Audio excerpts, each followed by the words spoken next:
जय श्री कृष्णा। श्रीमद् भगवत गीता के 5वें अध्याय का महात्म्य। श्री भगवान कहते हैं, देवी, अब सब लोगों द्वारा सम्मानित 5वें अध्याय का महात्म्य संक्षेप से बतलाता हूँ। सावधान होकर सुनो। मद्र देश में पुरकुत्सपुर नामक एक नगर है। उसमें पिंगल नामक एक ब्राह्मण रहता था। वो वेद पाठी ब्राह्मणों के विख्यात वंश में, जो सर्वदा निष्कलंक था, उत्पन्न हुआ था। किंतु अपने कुल के लिए उचित वेद शास्त्रों के स्वाध्याय को छोड़कर ढोल आदि बजाते हुए उसने नाच गाने में मन लगाया। गीत, नृत्य और बाजा बजाने की कला में परिश्रम करके पिंगल ने बड़ी प्रसिद्धि प्राप्त कर ली और उसी से उसका राजभवन में भी प्रवेश हो गया। अब वो राजा के साथ रहने लगा और पराई स्त्रियों को बुला बुला कर उनका उपभोग करने लगा। स्त्रियों के सिवाय और कहीं उसका मन नहीं लगता था। धीरे धीरे अभिमान बढ़ जाने से उच्च श्रृंखल होकर वो एकांत में राजा से दूसरों के दोष बतलाने लगा। पिंगल की एक स्त्री थी जिसका नाम था अरुणा।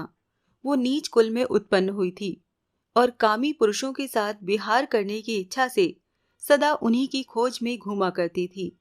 उसने पति को अपने मार्ग का कंटक समझकर एक दिन आधी रात में घर के भीतर ही उसका सिर काटकर मार दिया और उसकी लाश को जमीन में गाड़ दिया। इस प्रकार प्राणों से वियुक्त होने पर वो यमलोक में पहुंचा और भीषण नरकों का उपभोग करके निर्जन वन में गिद्ध हुआ।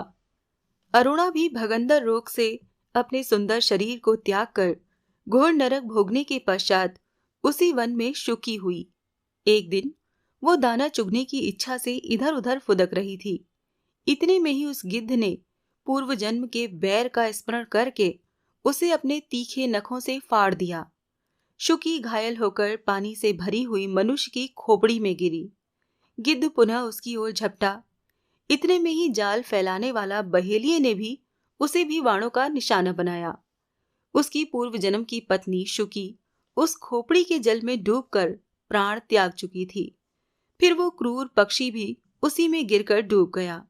तब यमराज के दूत उन दोनों को यमराज के लोक में ले गए।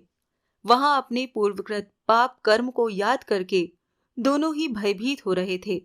तदंतर यमराज ने जब उनके घृणित कर्मों पर दृष्टिपात किया, तब उन्हें मालूम हुआ कि मृत्यु के समय अकस्मात खोपड़ी के जल में स्नान करने से इन दोनों का पाप नष्ट हो चुका है। तब उन्होंने उन दोनों को मनोवांछित लोक में जाने की आज्ञा दी।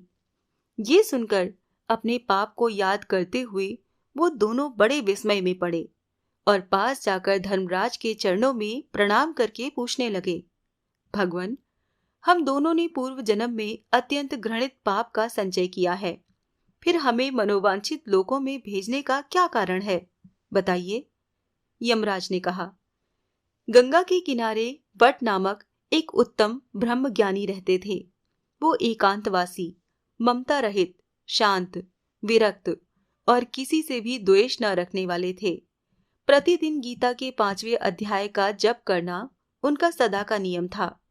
5वें अध्याय को श्रवण कर लेने पर महापापी पुरुष भी सनातन ब्रह्म का ज्ञान प्राप्त कर लेता है।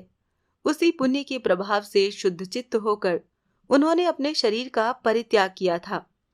गीता के पाठ से जिनका शरीर निर्मल हो गया था, जो आत्मज्ञान प्राप्त कर चुके थे, उन्हीं महात्मा की खोपड़ी का जल पाकर तुम दोनों पवित्र हो गए हो।